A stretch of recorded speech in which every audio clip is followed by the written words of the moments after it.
and gentlemen, welcome to the most thought-provoking podcast in this world or any other. It's What on Earth with your host, Nightwolf. Welcome, truth seekers, to another episode of What on Earth. This is your host, Nightwolf. If you have not subscribed and you're new to the channel, please do so. Click that subscribe button, click the thumbs up button. It only helps out, it helps the growth of the channel. So I want to welcome any new fans to the channel.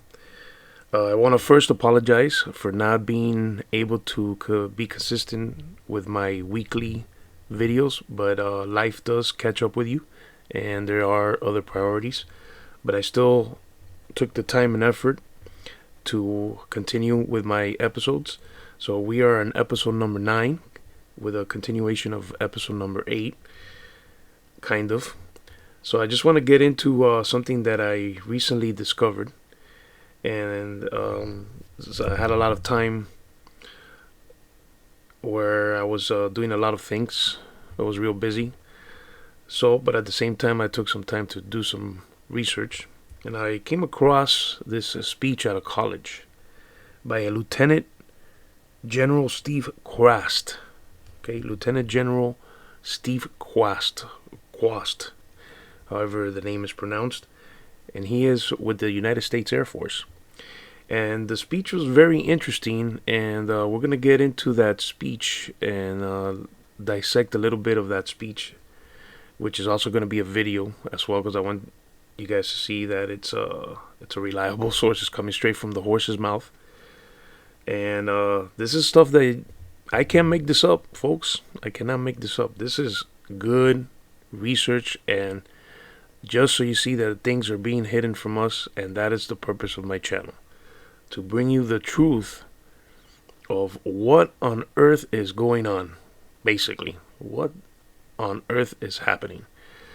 And they got you distracted with so many things. Your cell phone, for number one, that's the main technology distraction of your mind.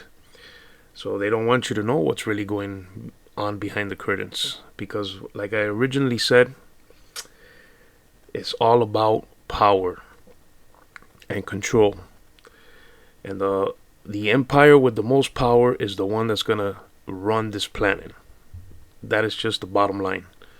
Until our Savior, the King of Kings, returns, and we all know him as Jesus Christ. At least for me, he's my Savior. I hope that he can become your Savior as well. So, I want you to, I'm going to play the video, and we're going to get into some details on the video, and we're going to dissect the video just so you can see. I want you to listen real closely to the things that he says, and it's very interesting, and it's also at the same time kind of confirming what my previous episodes have been all about. So I'm glad I was able to find this. So here we go. Let's get into it. China is our competition. Russia is our competition. They see the power of the economy of space in these 4 sectors, and they are rushing to that future. And there is no guardian force in America, but there is in China.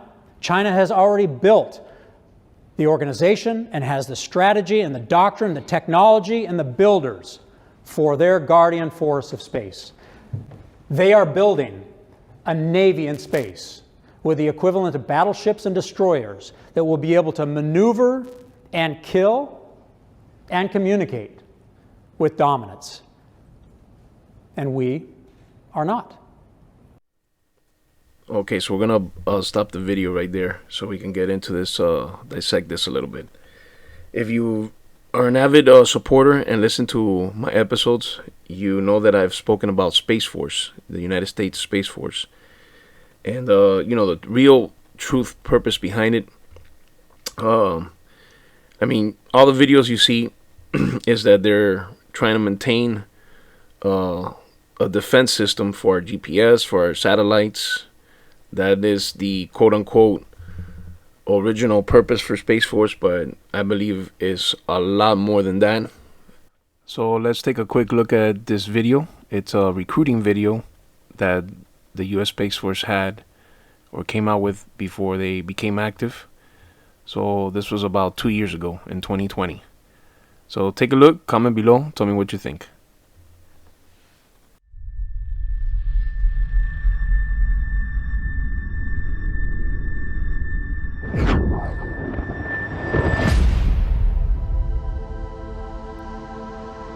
Today, space is essential not only to our way of life, it's absolutely critical to the modern way of war. GPS, ATMs, cell phones, gas pumps, traffic lights, power grids, guided missiles, surveillance, RPAs, ground combat control. There's no such thing as a day without space operations. You just don't see them. Earth is only half the battle. Cyber attacks and jamming of our satellites. Microsatellites that can create a debris field. At 17,000 miles an hour, a piece of metal the size of a coin can be weaponized. Now is the time for a military branch with a clear and singular focus on space. A military branch that protects the hopes and dreams of America and our way of life as the space domain becomes more and more contested. It's time for another giant leap. The United States Space Force is being built from the brightest minds across the space operations of the Air Force, our joint services, and the private sector. We aren't just getting ready for the near future, we're getting ready for the 22nd century. When our enemies ask, what if? We will have an answer. When foreign powers can build bases on the dark side of the moon, when private companies are inventing a new economy beyond our planet, we need to stay one step ahead of the future. And the future is where we'll make history. We will fight in an environment with no up or down, no left or right, where there are no borders and nowhere to hide. Our Space Force is defending our country, here on Earth and wherever our mission takes us. As commerce and exploration expand, we will imagine the unimaginable, anticipate the inconceivable, and prepare for the impossible. We won't just think outside the box. We'll think outside the atmosphere, in one of the most challenging environments ever known.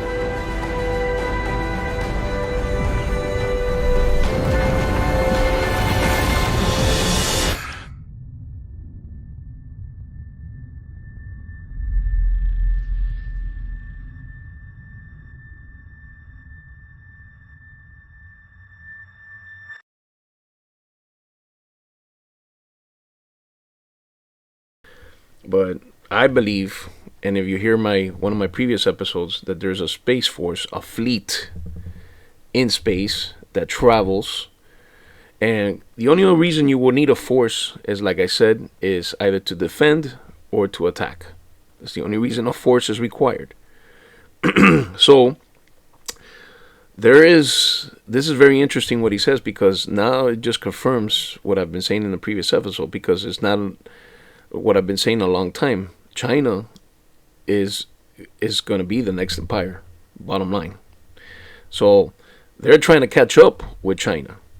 So listen to what he just said. He just said there is a Navy space fleet of battleships and destroyers that they're building, probably already built in my eyes, because China consistently is launching to the dark side of the moon. And so we can really monitor what's going on with China in the dark side of the moon, which I probably already, I believe there's already bases over there set up for all this that's going on right here. A Navy space fleet with battleships and destroyers to maneuver, to kill, and communicate with dominance, power. Once again, so now not only are they trying to gain the power of this planet, but they're trying to also gain dominance in space. And when he says communicate, what triggers to me is, who are they going to communicate with? Well, with the United States, because that's easy. We don't need a space fleet to communicate with other countries. So that's where the communicate for me comes in, to communicate with other intelligent civilizations that are out there in space, which I highly believe they are. Because if not, that's a whole lot of wasted space out there, just sitting there universally for nothing. So let's get back into the video and let's continue. So far, so good. China is feverishly working on those three components to be applied outside of the gravity well. That's beyond the orbits into the moon and the cislunar space, using the sun as their source of energy that is perpetual and can be beamed to any place in that ecosystem. They are literally building the coal stations equivalent to the ones we built in the Pacific when Teddy Roosevelt built the Great White Fleet with iron ships instead of wooden ships. In fact, that story is another one. The wooden shipbuilders and the sail builders did not want to let go of the wooden ship. It was better than these stinky old iron ships. That was another journey of a new paradigm that had to crush an old paradigm, and it was hard and long. So I will tell you this, everything I've said is in the open press, but much of it has to be translated from Mandarin, and that's another problem our journalists and our American public has in understanding what's going on. The technology is on the engineering benches today, but most Americans and most in Congress have not had time to really look deeply at what's going on here. But I've had the benefit of 33 years of studying and becoming friends with these engineers and these scientists. This technology can be built today with technology that is not developmental, to deliver any human being from any place on planet Earth to any other place in less than an hour, to deliver Wi-Fi from space where you never need a cell tower to connect, to deliver energy from space where you never have to plug your phone in and it trickle charges and you can use that energy over time. It can be applied to cars, to houses. The technology of Edison and Tesla that we live with in our energy environment, our paradigm today, is expensive, it's dangerous, and it's wasteful. Plug it into the wall, but yet that's what we all do because we are used to paradigms. The power of space will change world power forever. And it doesn't have to be a big country to do it. It can be a small island country, let's say New Zealand. Because the technology, if optimized, can change world power, and there's nothing you can do if you don't have that power. The nature of power. You either have it and your values rule, or you do not have it and you must submit. We see that play out again and again in history. And we as civilizations build a paradigm like energy, let's say, the electricity that we have delivered, and we squirrel away at inventing and innovating within that paradigm, and nobody looks outside to say, hey, is there a different economic curve here we can jump to? We need a Manhattan-type project in order to develop this properly, because the price of entry to space is so high that only billionaires that are willing to pour their own money into it are making any progress. But they are hounded and blocked at every turn. Elon Musk, for example, has to pay the Air Force $13 million every time he launches from Vandenberg Air Force Base for no good reason. Just risk aversion in a bureaucracy. And when everything goes perfect, he doesn't get that money back. They use it for their own coffers and their own things. But that's the cover your butt kind of mentality that happens in a bureaucracy that cannot jump outside. You are at a pivotal point. The American people don't know this story. Congress doesn't even know this story adequately, except for a few. And if we don't get this story out, your grandchildren will probably be speaking Chinese. Alrighty. So we're going to stop it right there, and we're going to get into a little bit of what he said. My video is being edited for the following reason. I don't want to make it too long and have you sit here for over an hour, because the speech does last over an hour. It's a speech that took place, mind you, this speech took place 2 years ago, February of 2020. So I'm sure you can find it on, when you do, you can Google his name or research his name, Lieutenant General Steve Kwast. So this is probably during during the Trump administration. which Trump is the one that initiated and gave the green light for Space Force. And here we are seeing the reasons why, because China's way ahead of us, way ahead of us. So it's interesting what he says, that the American people don't know the story. Hell, Congress doesn't even know the story. So he's trying to get the story out there, probably because they're trying to raise awareness and funds to get this going. Which today, presently, we do have the Space Force already actively working and in progress. But at the same time, there's a lot more to this, folks. A lot more to this, and that's what my episodes are going to be about. It's just deep diving into all this what on earth stuff is going on. So let's get back to it. Like I said, I edited the speech so you guys can get the highlights or the main key points of the speech. So now there's going to be some questions from the audience. So let's get into that, and then we'll finish it off. Hi, I'm Jacob Rich from Reason Foundation. Yes. And I'm curious. So you said that China's already started building destroyers and other military vessels for space. And I'm just curious, should we steal their intellectual property to catch up? Well, I will tell you that this is the insidious nature of strategy versus equipment, okay? So China is building nuclear thermal power propulsion capabilities to be able to maneuver in space.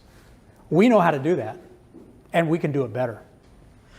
So you mentioned the fact that the executive and the Congress affect the military to the same respect.